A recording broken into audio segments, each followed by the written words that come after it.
Écoute attentivement ce discours, pour une fois il est sensé. Je pense que les gens n'ont pas compris une chose. Toutes les choses que tu vas posséder lorsque tu auras de l'argent, belle voiture, belle maison, peu importe, tu les apprécies parce que tu sais perdument que le voisin d'à côté ne les a pas. Si le bonheur était disponible comme cela, si le bonheur était facile à acquérir, la notion même de bonheur n'existerait pas. Tu dois souffrir. Tu dois avoir du mal à acquérir les choses. C'est comme ça que tu savouras ces mêmes choses. Si elles étaient faciles à acquérir, tu n'en tirais aucune saveur. Naître pauvre, mourir pauvre, c'est nul. Naître riche, mourir riche, c'est nul. Naître pauvre et mourir riche, c'est la plus belle chose qui puisse t'arriver. Tu sais, lorsque j'ai commencé à gagner de l'argent, je pensais sincèrement que j'allais apprécier chacun des moments dans une belle voiture et une belle villa. Mais la réalité des choses, c'est que ça te saoule vite. Lorsque tu acquiers les choses, au fur et à mesure du temps, tu commences à t'y habituer. Elles perdent leur saveur. Par contre, une des plus belles sensations que j'ai à l'heure actuelle, c'est repenser à tous les moments où j'étais pauvre. Il n'y a pas plus belle sensation que ça. Tous les moments où je dormais par terre, au sol. Tous les moments où j'ai galéré, où j'avais du mal à manger. Tous ces moments-là me procurent un énorme plaisir qu'une Ferrari ou une Lamborghini ne me procurera jamais. En fait, ce que les gens n'ont pas compris, c'est que l'argent, ce n'est pas tout. Lorsque tu commences à gagner de l'argent, tout le monde gagne de l'argent. Tu vas fréquenter des lieux où tout le monde a de l'argent. L'argent devient la norme. L'argent ne te sauvera pas. L'argent ne dissimulera jamais qui tu es réellement au fond de toi. L'argent, c'est un amplificateur. C'est la cerise à la fin. Tu vas être beau. Tu auras pris soin de ton corps. Potentiellement grand. Intelligent. Et j'en passe. L'argent, c'est la cerise sur le gâteau. C'est la finalité. C'est le moment où tu te dis waouh. Et en plus de ça, il a de l'argent. Mais l'argent ne sauvera jamais qui tu es réellement. Tous ces gars qui pensent qu'en ayant une RS6, en ayant 100 000 euros sur leur compte, ça changera tout, ils n'ont rien compris. Ça changera tout dans une petite chicha du 93, mais ça ne changera rien au Plaza Athénée. C'est juste une question de perception. J'en parlais tout à l'heure, le mindset, c'est la chose la plus importante que tu dois avoir. Tu dois percevoir les choses de la bonne manière. Tu sais, tout dépend de ce que tu peux accepter dans ta vie. Tu acceptes quoi? Tu acceptes 2 000 euros par mois? Tu acceptes 3 000 euros par mois? Certaines personnes ne peuvent pas. Lorsque je gagnais pas mal ma vie, on peut le dire quand même avec le basketball. J'étais pas non plus riche non plus, mais je gagnais bien ma vie avec un appartement de fonction. J'ai pas accepté cela. J'aurais pu très bien me dire, tout va bien. J'ai une vie qui est bien plus confortable que 70% des Français. Je peux rester comme cela. Mais je n'ai pas accepté la situation. Tout dépend de ce que tu peux accepter dans ta vie. Si tu acceptes que tes parents se lèvent à 5 heures du matin pour aller travailler pendant que toi tu ne branles rien, c'est que tu n'as rien compris à la vie selon moi. Tu ne dois pas accepter ce genre de choses, comme tu ne devrais pas accepter qu'une personne te manque de respect. C'est exactement la même chose. C'est un manque de respect que l'État te paye 2 000 euros pendant qu'il imprime des millions et des millions chaque jour. Ça, c'est une réalité. Tu sais, la chose la plus drôle que j'ai pu voir, c'est qu'il y a énormément de personnes qui disent vouloir réussir. Énormément de personnes disent j'aimerais réussir. Énormément de personnes disent je veux cette voiture. Énormément de personnes disent je veux cette villa. Mais en fait, ces personnes désirent la réussite comme j'aimerais jouer de la guitare. Tu vois, lorsque je vais au restaurant et je vois ce mec qui joue à la guitare en impressionnant les nanas, je me dis c'est cool, j'adorerais jouer de la guitare. Mais en même temps, je ne passerai jamais une nuit à essayer d'apprendre à jouer de la guitare. J'aimerais bien en jouer, mais je ne ferai pas les efforts pour pouvoir réellement en jouer. C'est à peu près pareil avec les gens. Ils veulent réussir, mais ils ne sont pas prêts à faire les actions et les efforts pour pouvoir réussir. Je pense sincèrement que la plupart des gens se méprennent sur moi. La plupart des gens pensent que je suis une bête de confiance. La plupart des gens pensent que je ne doute jamais. La plupart des gens pensent que je n'ai jamais peur. C'est totalement faux. La réelle confiance en soi, pour moi, c'est très simple. C'est cette capacité à faire face à ces peurs. C'est cette capacité à aller au-delà de cette peur. C'est la plus belle chose qui puisse t'arriver, avoir réellement confiance en toi. Avoir peur, trembler, ressentir la pression et avancer tant bien que mal. Tu sais, je vois la confiance en soi comme le fait d'avancer dans le bizarre. Tu as cette neige, ce vent qui essaye de te pousser vers l'arrière. Et toi, tu fais face à celui-ci et tu avances encore et encore, encore et encore, toujours vers ton objectif qui est clair. Une des choses les plus importantes, c'est de fixer un objectif. Et énormément de personnes veulent réussir, énormément de personnes veulent devenir riches. Mais énormément de personnes ne sont même pas en mesure de pouvoir citer précisément les points et les choses qu'elles veulent obtenir dans leur vie. Déjà, fixe clairement tes objectifs. Quelle voiture veux-tu conduire? Quelle villa?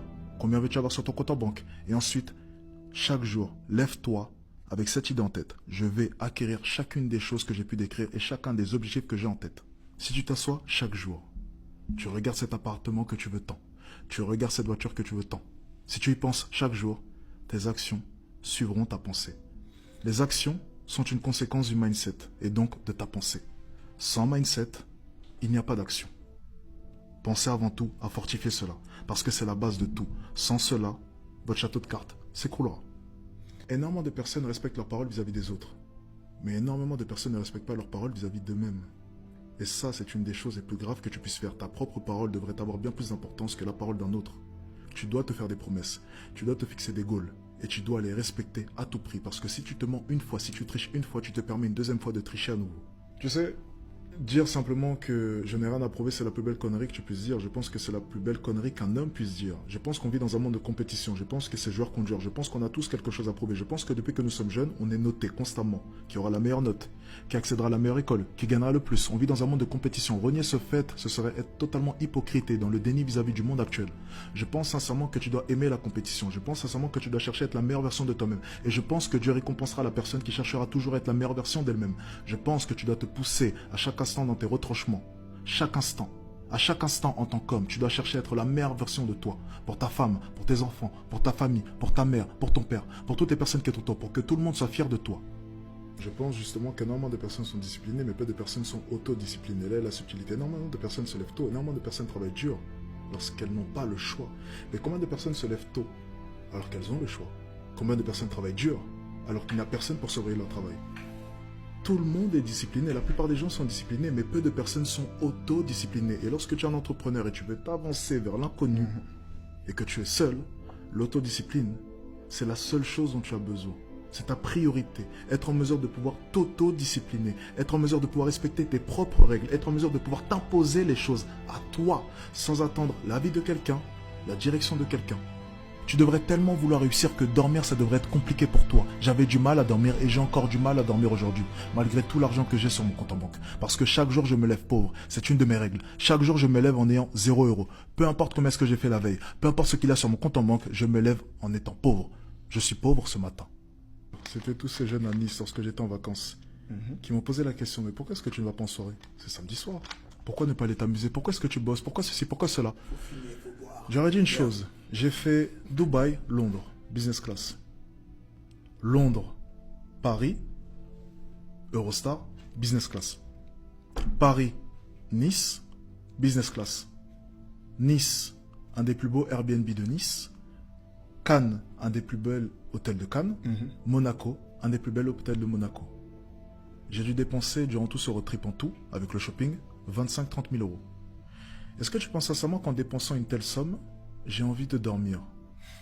Ou j'ai envie d'aller en soirée? Non, il faut que le mois prochain, je sois en mesure de pouvoir reproduire exactement le même style de vie. Exactement. Ce train de vie-là s'entretient. Plus tu dépenses, plus tu dois gagner de l'argent. Et justement, j'adore ça. J'adore dépenser parce que ça me pousse à chaque instant à bosser plus pour maintenir ce putain de train de vie. Lorsque tu goûtes une seule fois la business class, t'as plus envie de retourner en économie. T'as plus envie. T'as payé 10 fois le prix du billet normal. T'as plus envie de retourner en économie. T'as goûté au confort, aux hôtesses, aux bars, et j'en passe. C'est beau, c'est soyeux, c'est confortable, tu peux dormir, t'allonger. L'économie, plus jamais. Alors tu fais quoi? Tu conditionnes ton esprit. Tu conditionnes ton esprit à te dire une chose. Plus jamais de toute ma vie je repartirai en économie et je vais bosser comme un chien pour faire en sorte que plus jamais j'ai à remettre mon cul là-bas. Bon, je pense que la seule chose que tu puisses contrôler dans ce monde, c'est bel et bien le mental. Tu ne peux pas contrôler le climat, la vie des gens, peu importe. La seule chose que tu dois contrôler, c'est ça. Et le problème de la plupart de ces jeunes, c'est qu'ils n'ont plus de repères. Un homme, une femme, ça n'a plus de sens de nos jours. Sur quoi se basent les hommes pour se construire? On essaie de détruire la masculinité. On m'accuse d'avoir une certaine forme de masculinité toxique en moi. Mais les hommes comme moi, les hommes, les vrais, de leur côté, ont été les piliers de ce monde pendant des années et des années. Et si on essaie de détruire ce même pilier, où iront les hommes? Tu as compris que l'école n'était pas faite pour faire de l'argent et tu veux réellement faire de l'argent? J'ai ouvert mon école pour les entrepreneurs comme toi qui veulent réussir. Suis les instructions juste en bio. On va te rendre riche avec School Addict.